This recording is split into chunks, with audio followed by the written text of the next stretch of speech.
Is he listening to anybody?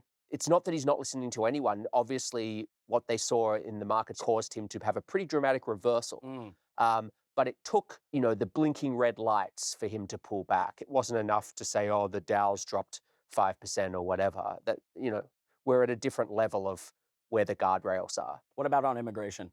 Who does the president listen to? Us three talk about this a lot. Like, let's tell folks who's sort of the inner circle that can really advise the president on immigration.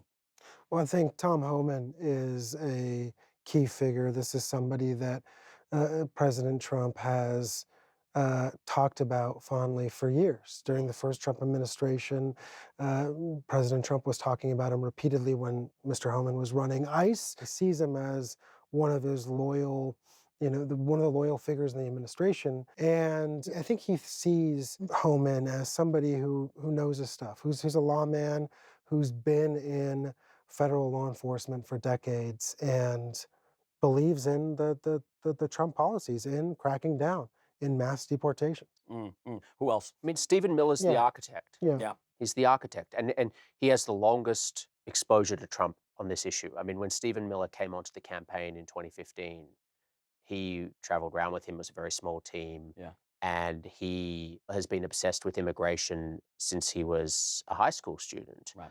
And the issue looms so large for him above every other issue. I mean, Stephen Miller is in charge of all domestic policy from the Right. White House, Deputy Chief of Staff in charge That's a of policy. difference from first time. Yes, he has Yeah. Yeah. broader power, much more power. But for Stephen Miller, every issue always links back to immigration. So a lot of what he told us on the record then is exactly what they're doing right now. And Trump trusts him. Hmm. He's got his ear. You could make a case that he is the most powerful, if not one of the most powerful unelected people in the country.